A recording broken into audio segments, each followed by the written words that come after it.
메타 캠페인을 어떻게 운영하면 광고 성과를 좀 개선할 수 있는지 이렇게 알려드리려고 합니다.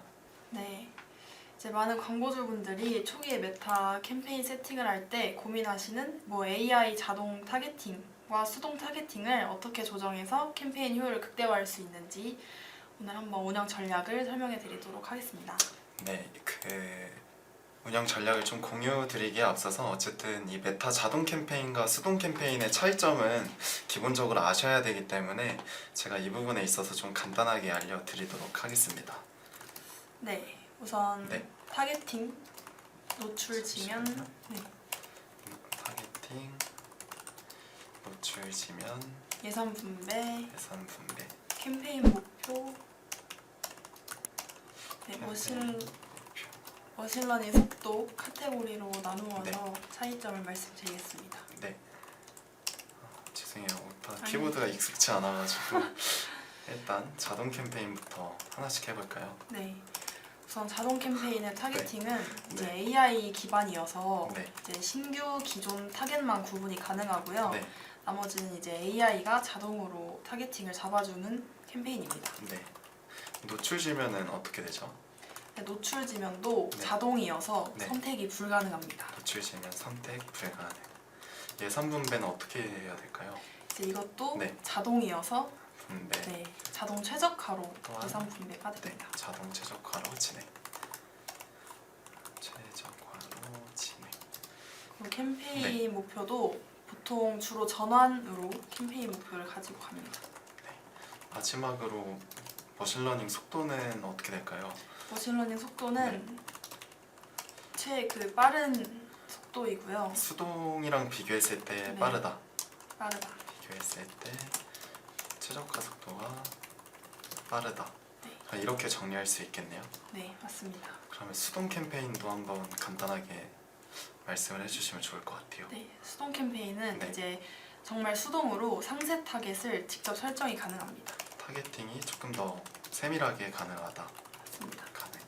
노출 지면은 어떻게 되죠? 노출 지면도 수동으로 설정이 가능하고요. 예를 들어 피드나 스토리 네, 이런 지면을 저희가 수동으로 설정이 가능합니다. 좋습니다.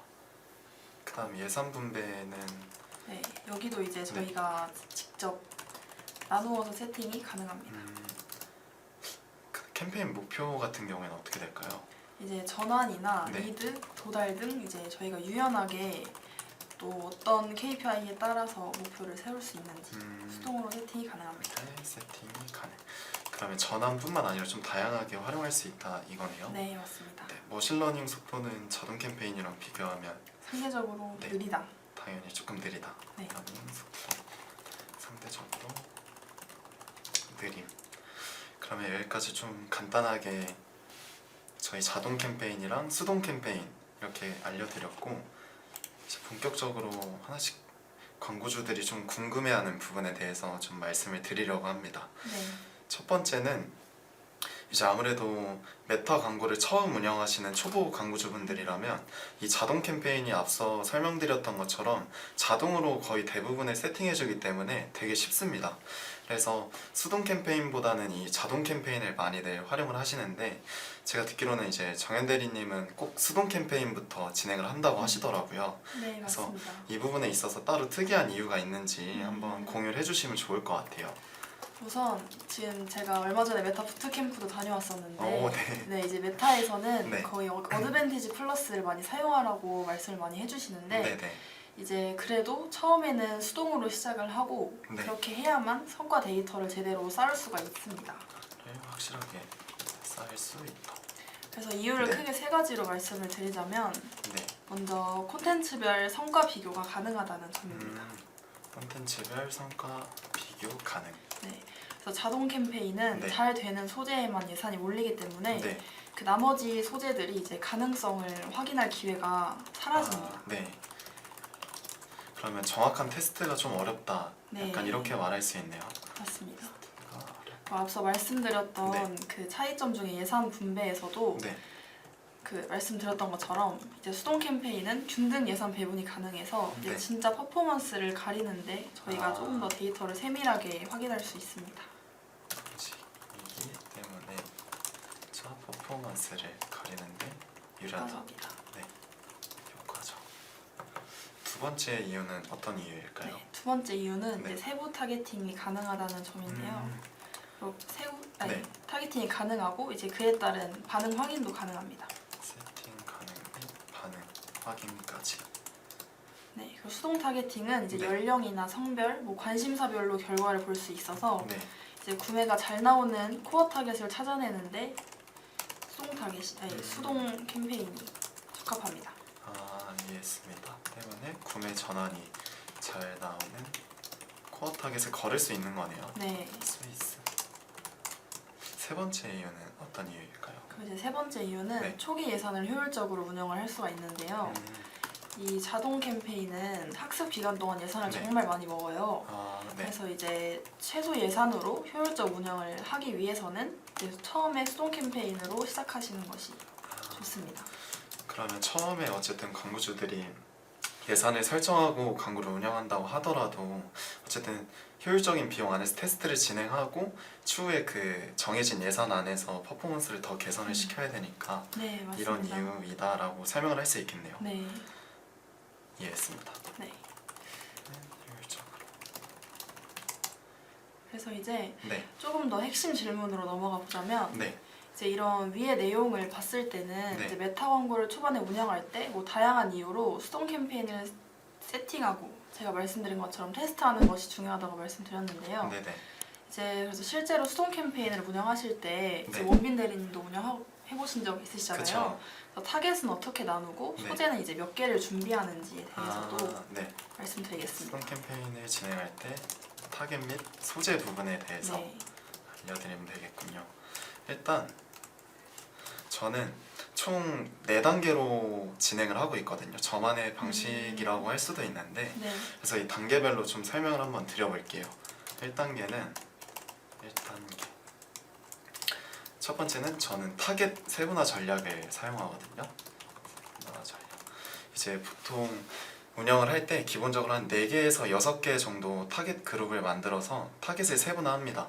이유는 이게 타겟별로 저희가 세팅하는 값이 다르기 때문에 예를 들어 첫 번째 타겟 그룹은 뭐 리타겟팅 그룹, 두 번째 타겟팅 그룹은 관심사 타겟 그룹, 세 번째는 행동 기반으로 설정을 한 타겟 그룹, 마지막으로는 뭐 성별이나 아니면 연령을 기준으로 나눈 타겟 분류 이런 식으로 해서 최소한 4개에서 6개까지 그룹을 나누는 것 같아요.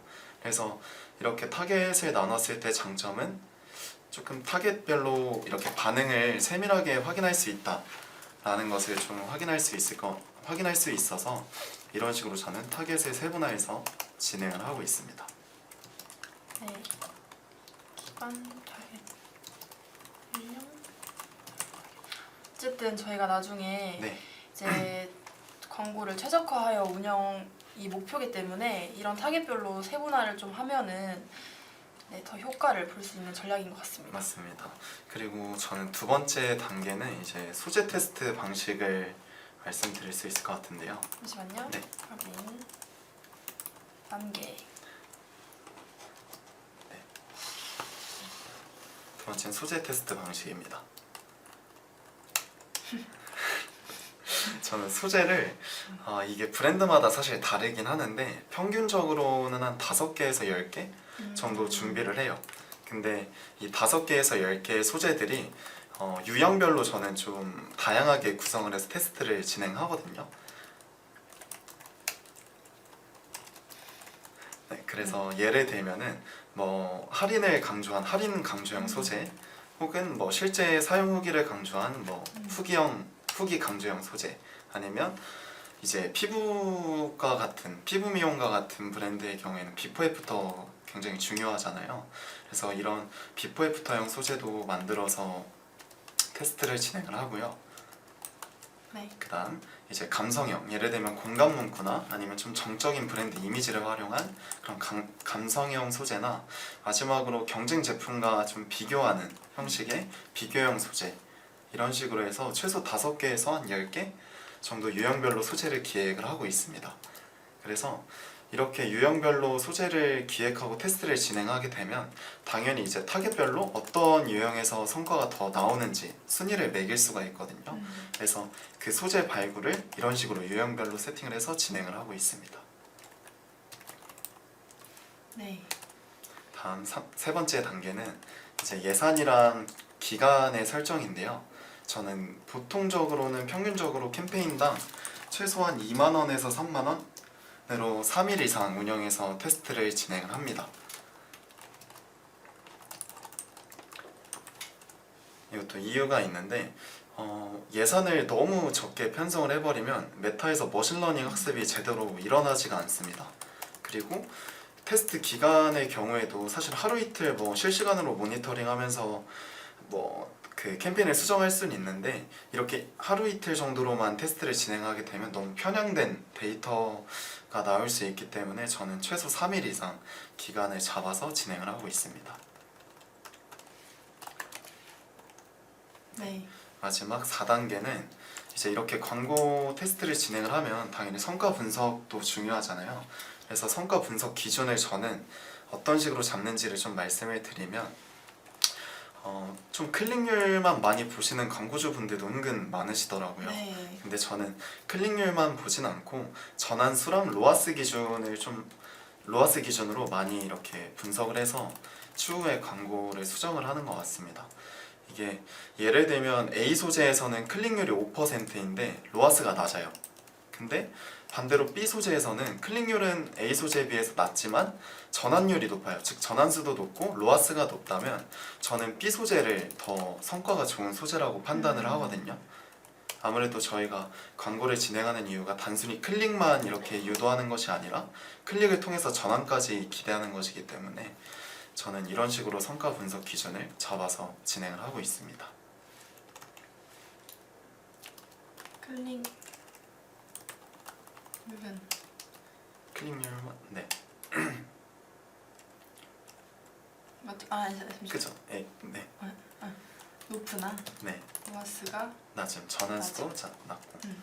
네, 저는 이렇게 총 4가지 단계로 구분해서 좀 저만의 방식으로 운영을 하고 있습니다. 그래서 확실히 이렇게 원빈 대리님께서 말씀해 주신 것처럼 네. 4단계로 나누어서 설명해 주시니까 좀 이해하기가 쉬웠던 것 같습니다. 제 진짜요? 입장에서도. 네. 다행입니다. 그러면 이제 여기까지 들어봤을 때는 저희가 단순히 소재만 넣고 잘 되면 잘 되겠지가 아닌 거네요, 결국에는. 네, 그렇죠. 네, 테스트 캠페인은 네. 전문 용어로 이제 의사결정용 데이터 수집 단계라고 저희는 말을 하는데요. 이러한 단계를 거쳐서 성과가 증명된 소재, 즉 저희가 흔히 말하는 전환 최적화 소재만 남길 수 있도록 테스트를 진행을 하는 겁니다. 네. 네, 그래서 제가 지금까지 정현 대리님이랑 수동 캠페인에 대해서 말씀을 드려봤는데요. 이제 이쯤 되면 광고주분들도 자동 캠페인은 언제 그리고 어떻게 시작하는 게 좋을지 궁금해하실 것 같거든요. 네. 그래서 이 부분에 있어서 정현 대리님은 따로 자동 캠페인을 언제 어떻게 세팅하는 방식이 있으신지 한번 공유해 주시면 좋을 것 같아요. 네. 저도 이제 원빈 대리님처럼 이런 단계를 거쳐서 네. 저희가 이제 수동 캠페인에서 성과가 좋았던 뭐 상위 20-30% 소재들만 네. 자동 캠페인으로 옮겨서 세팅을 합니다. 수동 캠페인에서 성과가 좋았던 네. 소재 한 20%에서 30% 네. 정도만. 이제 상위에서 좀 성과가 네. 좋았던 소재들을 자동 캠페인으로. 활용. 그리고 여기서 이제 타겟은 또 넓게 풀어서 세팅을 하는데요. 네. 예산도 충분히 좀 풀어서 세팅을 하고 있습니다. 그래서 왜냐면은 이제 네. 자동 캠페인은 머신러닝 학습이 중요하기 때문에 네. 이제 소재는 뭐 3개에서 5개 정도만 넣고 이제 이걸 메타 AI가 알아서 최적화할 수 있도록 좀 넓게 풀어서 세팅을 진행하고 있습니다. 그러니까 조금 폭넓게 진행하는 이유는 저희가 어쨌든 성과가 좋은 소재를 발굴했으면 그 소재에 맞는 그 확장을 머신러닝이 알아서 할 수 있게끔 네, 맞습니다. 진행을 하는 거죠. 중요하기 때문에 예산을 이렇게 설정해서 메타 머신러닝이 자동으로 최적화 및 학습이 될 수 있게 진행. 요약하면 이렇게 할 수 있겠네요. 네. 이런 네. 자동 캠페인 세팅에서 좀 팁을 더 알려드리자면 네, 오 좋습니다. 네, 한 3가지 정도 말씀드리겠습니다. 자동 캠페인 세팅. 아이고. 네. 우선 첫 번째는 네. 광고 목표는 네. 광고 목표는 전환으로 설정을 하는 것입니다. 자, 클릭 한 번만. 네. 자동 캠페인 세팅. 자동 캠페인은 전환. 자, 클릭. 아이고. 팁. 세 가지죠? 세 네. 가지. 첫 번째 어떤 거였죠? 전환. 전환 목표. 전환 목표. 두 번째는 이제 제가 아까 말씀드렸던 것처럼 수동 캠페인에서 성과가 좋았던 것들을 이제 자동 캠페인으로 옮기는 것이기 때문에 네. 이제 소재는 검증된 것으로만. 그러면 소재는 테스트를 거쳤기 때문에 아까 말씀해주셨던 상위 한 20에서 30% 검증된 소재만 네. 활용. 네. 그 예산은 네. 특히 하루 최소 5만 원에서 10만 원 이상. 최소 5만 원에서 10만 원. 사실 이렇게만 들었을 때는 광고주 입장에서 너무 비싼 거 아니야 생각하실 수 있는데 네. 결국엔 이것도 저희가 머신러닝 학습을 최적화를 최대한 빠르게 진행하기 위함이라고 말씀을 드리면 되겠죠? 맞습니다. 최적화. 그래서 어쨌든 네. 이런 ASC 캠페인에서 네. 세팅을 할 때는 타겟을 최대한 넓게 풀어두고 예산도 충분하게 세팅하는 이유가 이제 네. 수동적으로 메타 머신러닝을 학습시키는 게 아니라 네. 어쨌든 성과가 좋았던 소재들로 전환 캠페인을 다시 세팅해서 메타 머신러닝이 해당 소재의 전환 최적화 학습이 될 수 있도록 하는 방법이라고. 이해했습니다. 아까 제가 위에서 요약했던 이 부분인 네, 거네요. 맞습니다. 그러면 수동 캠페인을 통해서 테스트를 진행하고 자동 캠페인을 세팅을 하면은 최대한 수동적인 저희의 뭔가 생각이나 이런 게 최대한 안 들어가는 게 좋은 거네요. 네, 그렇죠. 이해했습니다. 그러면 다음으로 궁금해하실, 제가 생각했을 때는 저희가 이렇게 얘기를 하면 어쨌든 소재 검증이 끝나고 그러면 자동 캠페인을 세팅을 하면 무조건 성과가 좋아야 하는 거잖아요. 네. 근데 사실 그렇게만 진행이 되지 않기 때문에 자동 캠페인을 운영할 때 유의할 점이 있다면 이 부분도 혹시 정현 대리님께서 갖고 계신 팁이 있으실까요? 네. 이런 자동 캠페인은 또 이제 네. 알아서 머신러닝이 성과가 개선해주겠지 하고 좀 방치해주시는 분들이 좀 간혹가다 계신데요. 맞아요. 솔직히 저희는 이렇게 하면 안 된다고 생각을 하기 때문에 네. 저희는 주기적으로 4개의 항목을 체크하고 있습니다. 4개의 항목. 네. 항목 체크. 첫 번째는 어떤 항목이죠? 우선 첫 번째는 네. 성과가 낮은 소재는 이제 제거하여 운영하는 방법입니다. 성과가 부진한 소재는 제거. 이런 성과가 낮은 소재는 뭐 대시보드 상에서 저희가 네. 데이터를 보고 할 수도 있지만 네. 조금 더 세밀하게 보기 위해서는 네. 이제 주간 보고서 단위로 네.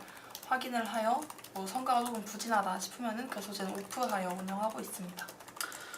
이유는 당연히 성과가 부진한 소재를 계속 운영하면 사실 최적화가 제대로 안 되니까 그런 거겠죠? 네, 그렇죠. 네. 그리고 이제 이에 따라서는 너무 이제 성과가 안 나오는 소재들만 다 제거를 하다 보면 소재가 없어지잖아요. 그렇죠. 그래서 이제 소재를 조금 주기적으로 교체하는 소재 신규 테스트, 시기. 네, 신규 테스트를 네. 더 진행하면서 운영하고 있습니다. 그러면 교체 시기는 보통 어떻게 되시나요? 보통 네. 평일이랑 주말이 한 번씩 다 돌아가야 되니까 네. 한 저희는 2주 정도. 2주마다 한 하나에서 2개 정도? 네. 2개 정도 교체하며 테스트 진행. 네. 이렇게 정리하면 되겠네요. 그리고 이제 좀 시즌이 있는 업종은 네. 이제 시즌별 유입이 많이 왔다 갔다 해요. 네. 그래서 이제 예산을 탄력적으로 조금 조정을 하면서 크기 때문에 좀 유동적으로 네. 예산을 탄력적으로 예산을 조정한다. 네. 그리고 또 마지막 항목 체크는 어떤 게 있죠? 그리고 이제 수동 캠페인과 자동 캠페인을 네. 또 같이 운영하시는 그런 업종도 있는데요. 네. 그래서 이제 이런 타겟이 좀 겹치지 않도록 저희가 조정을 하면서 네. 어느 쪽에서 중복이 있진 않는지 이런 음, 것도 계속 세팅해서 조정을 하고 있습니다. 쉽게 오디언스 중복을 확인해서 수동과 전환 캠페인의 타겟이 겹치지 않도록 네. 조정한다는 말씀이신 거죠? 네. 조정한다. 그리고 이런 자동 캠페인은 머신러닝에 좀 최적화되고 효율이 조금 나기까지 시간이 조금 걸려요. 네. 보통 3일에서 5일 정도 걸리는데 네. 이때를 좀 못 기다리시는 분들도 네. 간혹가다 계십니다. 음, 그래서 네. 조금 여유를 갖고 효율이 잘 나올 수 있을 때까지 그냥 가만히 내비둬 두는 것도 계산 필요합니다. 까지 한 3일에서 5일 정도 네. 소요. 그래서 따라서 머신러닝이 네. 죄송해요. 아닙니다. 머신러닝이 끊기지 않고 최적화가 진행될 수 있게 인내심이 조금 필요하다. 네. 인내심이 필요합니다. 이렇게 할 수 있겠네요. 네. 하지만 너무 방치는 해두시면 안 된다.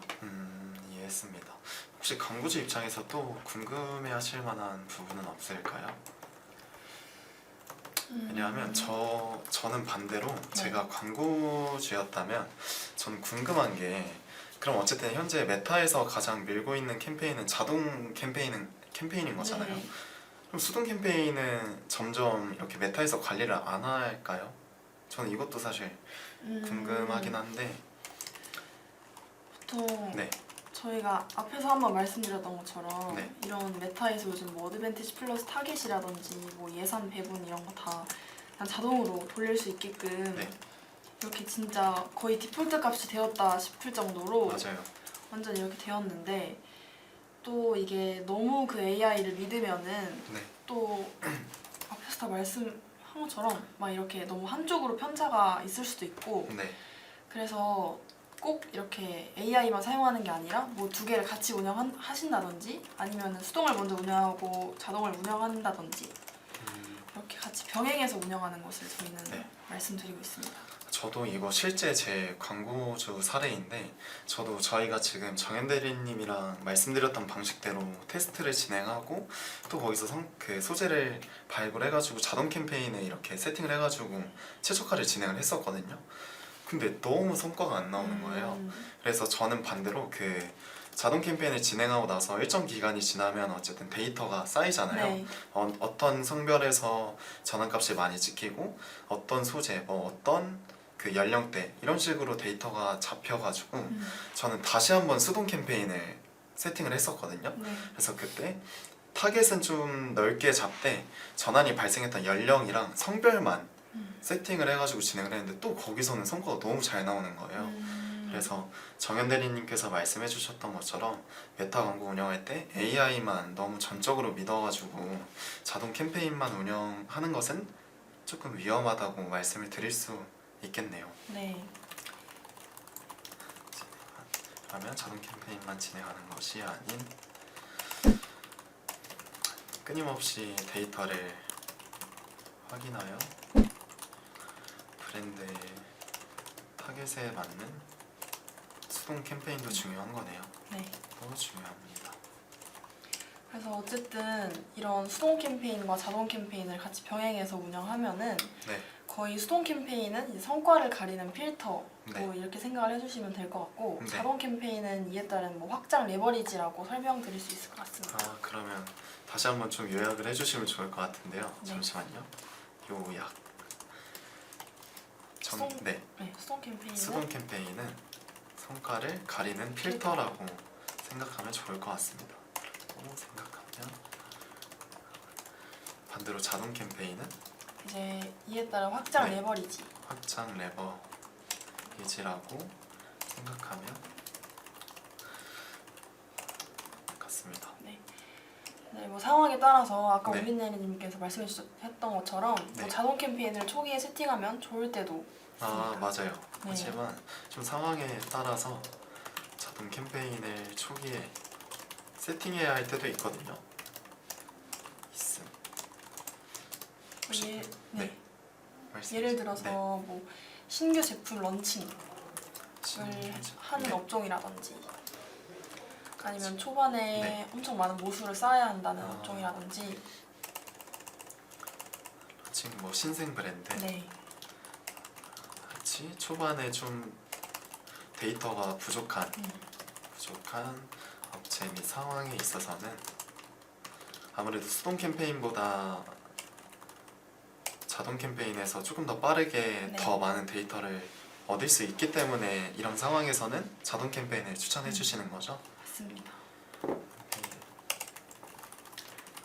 데이터 확보 필요 이렇게 하면 되겠네요. 네.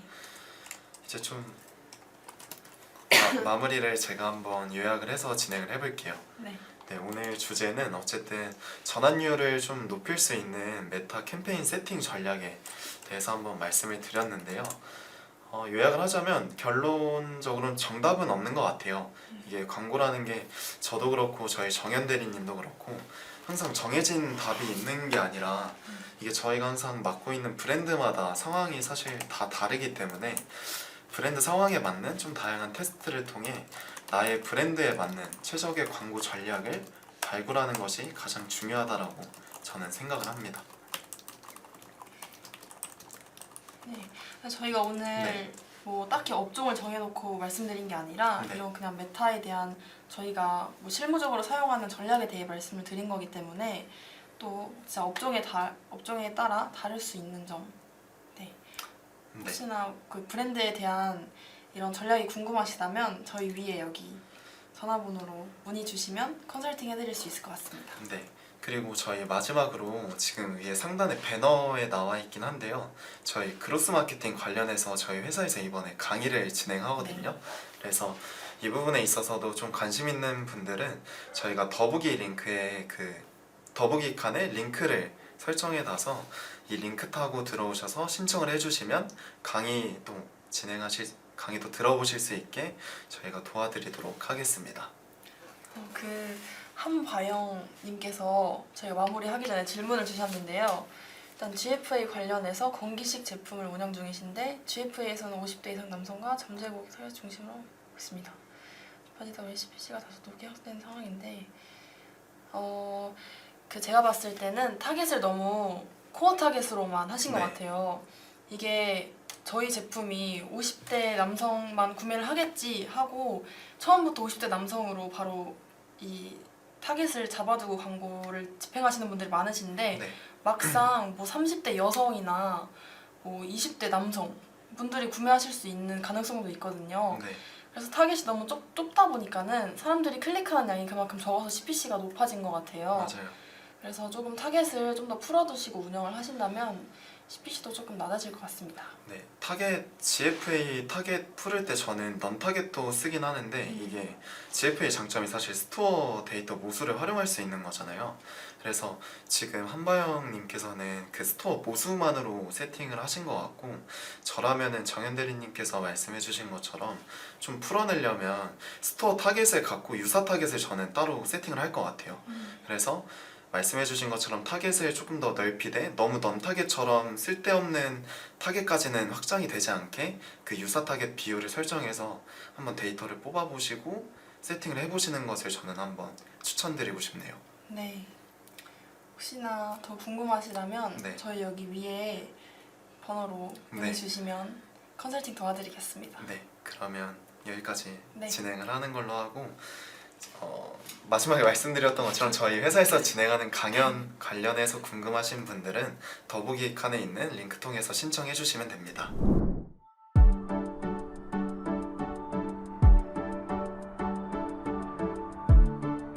구독과 좋아요는 컨텐츠 제작에 힘이 됩니다.